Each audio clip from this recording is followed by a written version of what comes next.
Homes with Kim. I'm Kim Opolinski, a real estate associate with RE/MAX Real Estate. And this is Stephen from YegTube TV. Hey everybody. Today we have Tara Borle with us, the lead mortgage planner for Mortgage Architects. Last time she was on our show, there has been many changes since then, and also different rates, and I've had many questions sent to me since the last couple months, so we want to get those answered as well. Welcome, Tara. Thanks, Kim, for having me again on your show. So, Tara, why don't we start with what is the current interest rates? The current rates, Kim, if you're looking at a variable rate, you're looking at a rate of probably 2.7%. Now, if you have a fixed rate or variable rate, the rates do change. So variable rate right now, if you've got 20% down, you're at 2.7%. Variable rate, if you've got less than 20% down, you're at 2.4. For a 5-year locked-in rate through CMHC, you're at 2.99. And for a 5-year, if you've got 20% down, so a conventional rate, you're at 3.19.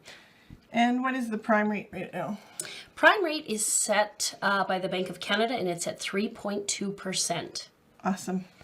So you sort of explained, I guess, what insured and conventional was. It's 20% down is conventional, and 5% or a little bit more is insured. You're exactly right, Kim. So if your down payment is 20% or higher, then you will be going with a conventional mortgage, not through CMHC, Genworth, or Canada Guarantee. If you have less than 20% down, you will have an insured mortgage, so you will have insurance from CMHC, Genworth, or Canada Guarantee. Okay, and what's the difference between fixed and variable? How a variable rate works is it fluctuates with prime rate. So if prime goes up, your rate goes up, and if prime stays low, your rate stays low. A fixed rate, your rate doesn't change and your payment doesn't change for however long your term is. So if it's for 5 years, your payment doesn't change and your rate doesn't change for 5 years. Okay. What kind of changes have come about since the last time you were here? One of the new changes that hasn't been implemented yet, Kim, but there is talk that it could be implemented, is that stress test that we were talking about the last time I was here, where the bank qualifies you at a higher rate than what you actually have. That could be implemented on conventional mortgages. So even if you have 20% down, the bank would still look at qualifying you at a rate of 4.84 right now, the benchmark rate. So that drops your purchasing power if you've got 20% down. Okay. I've heard tons of talk about increasing interest rates. What's going on there? So prime rate has increased 2 times over the last 2 months. Now it's at 3.2%, but right before that, for the last 7 years, prime hadn't changed. So it's big news in our industry that these rates have moved up twice. Okay. Stephen, you have a question for us? I sure do. How do you decide what the best mortgage is for your client, and does the credit rating make a difference? Once I sit down with the client and I find out what their long-term goals are going to be, if they're planning on flipping the house, if they're planning on living in the house for 5 years, 10 years, whatever it is, I'm better able to tell them what I would do if I was in their situation. The credit rating, obviously, the better the credit rating, the easier it is to get an approval, but the credit rating doesn't determine if you need to get a fixed rate or a variable rate. Okay. What's your advice to anyone purchasing with 20% down? If you've got a buyer right now, Kim, that's thinking about buying a place and has 20% as their down payment, if I were them, I might act quickly just in case this newer rule of the stress test gets implemented, because that would decrease their purchasing power by about 18 to 20%. So if you've got 20% down and this new rule comes into effect, you're going to be reduced by what the bank has pre-approved you up to. Wow. I have a question. Why would I use a mortgage broker as opposed to just going to the bank myself? That's a great question. And I get asked that question all the time. The reason a mortgage broker is benefit for someone looking to buy a house or refinance is I can go through lots of different banks. So let's say one of the banks maybe doesn't like you. I can hit a button and we'll send you over to another bank that maybe has a different appetite for the type of client you are. And we will pull your credit bureau and we will send your credit bureau out to these lenders rather than you as the consumer going to each individual bank trying to find out what the best options are. I can do it all for you. And that's important because each time you pull your credit bureau, that does something to your credit, does it not? You're exactly right, Kim. You want to keep that credit rating as high as possible. And every time someone pulls your credit bureau and looks at your credit bureau, your score is reduced. And you want to keep that credit bureau score as high as possible. Okay. What is the different term you choose and to your rate? So I know exactly what you mean by that. Yes, I do. I saw Good. that email come in with that question, so I know exactly what you're asking. Okay, good. So sometimes if you take a shorter term, your rate can decrease. So right now, if you get a 5-year rate or a 4-year rate, the 4-year rates are slightly lower than the 5-year rate. The 3-year rate is slightly lower than the 4-year rate. The 2-year rate is slightly lower right now than the 3-year, but the 1-year, that's not the case where the 1 year's with lots of banks right now, the 1-year rate is a little bit higher. So, but the drawback to that idea, if you're thinking, okay, I'm going to get the lowest rate and take the 2-year, you've got to remember in 2 years, your mortgage is up for renewal and you've got to go back into the bank and you're subject to whatever the interest rates are at that time. Okay, thank you. I got another question for you. What is the main difference between a fixed and variable rate, and what advice do you have for a new home buyer?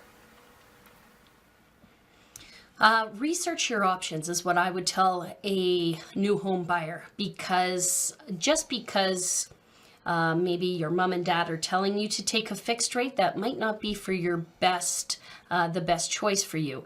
You may want to look at a variable rate because there's lots of benefits with a variable rate. So my advice is know what your options are so you can make an educated decision on what your choice, on what you decide you want.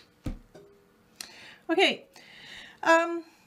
What is the longest you can get a mortgage for? I have clients that are telling me that on websites, the mortgage calculators are saying 40 years. Can you get a 40-year mortgage? You can't get a 40-year mortgage anymore. Right now, the longest you can get a mortgage for is 30 years, and that's if you have 20% down. So less than 20% down, you're looking at a 25-year amortization. Because it's going through one of the insurers, CMHC, Genworth, or Canada Guarantee. So 25-year amortization. If you have less than 20% down, you can go up to 30-year amortization if you have more than 20% down. Okay, thank you. I've got another question for you. If you're a first-time home buyer, is there any special offers or anything special out there for them? One of the benefits of being a first-time home buyer is you can pull your RSPs out and use them towards your down payment without being taxed as income on them. So that's a huge benefit for people that maybe have contributed to RSPs through their work. They're able to access those, use it towards their down payment so that they're able to purchase a house. Now, do they have to pay that back? They do have to pay it back, Kim. That's a good point. They've got a set timeline. I think it's 25 years in which they have to repay those RSPs back into the RSP account. Okay. How do I pay my mortgage off faster to pay less interest at the bank? So I get asked that question a lot because no one wants to pay the bank interest, including me. So I would recommend going bi-weekly. By going bi-weekly, that shortens your amortization. I would also make lump sum payments. Most lenders allow you to do 15% per year as a prepayment towards the principal. As well, you can increase whatever your monthly payment is. And when you do that, your increase in the monthly payment, that amount goes directly towards the principal. So it's a great way to shorten that amortization. Okay. I've got another question here. So does a person have to have a certain monthly income or work a certain number of hours a month if they're going to be added as the second person on a mortgage? It depends why you're adding that second person to the mortgage. So if you're adding that second person to the mortgage because you need someone to co-sign with a really good credit rating, then no, that how much they work may not be a problem. But if you are adding them on as income because maybe the person buying the house needs a co-signer because they don't make enough money, or maybe they're newly self-employed, then definitely it would factor in, and we would need to find out how much they're working, if they're how long they've been at their job, and get letters of employment and pay stubs. Okay, I think also the person that was asking this question, I think they were asking it for if their significant other wants to be on the mortgage, do they have to be making a certain amount in order to get onto that mortgage? No, they don't. No. Okay. Lots of times one of the parents isn't working, or one of the applicants isn't working. Maybe they're staying at home raising the children. No, they don't have to be making any money to be added on, as long as one of the applicants makes enough money to qualify for the mortgage. Okay. And what are the different mortgage terms, such as does the interest rate decrease if you have a shorter mortgage term? Yeah, so so 5 year, it does decrease if you do have a little bit of a shorter term. So 4 year, the rate does come down slightly. 3 year, the rate does come down slightly. 2 year, the rate does come down slightly. And 1 year, right now with most lenders, it is a little bit higher than the 2 year rate. So is 5 year the longest you can get? You can actually go up to a 10 year.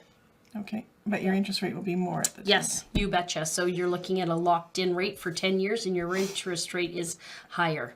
Okay, so I have a question for you. Say you want to have a certain amount a month for a mortgage payment, and how would you calculate that? Let's say I have $60,000 as a down payment. Yep. But I only want to pay $1,700 a month in a mortgage payment. Obviously, that $60,000 wouldn't be a 5% down.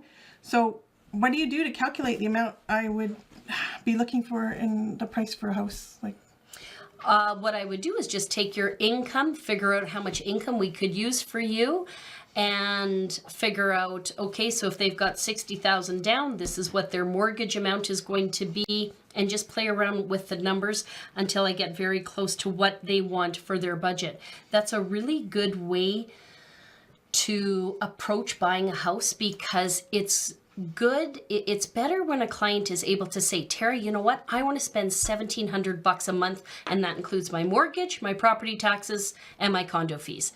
That's a great way to approach home buying, because just because the bank says you can afford $300,000 doesn't mean you might want to make that mortgage payment. So going into home buying with a budget is a great idea. okay, awesome. Stephen?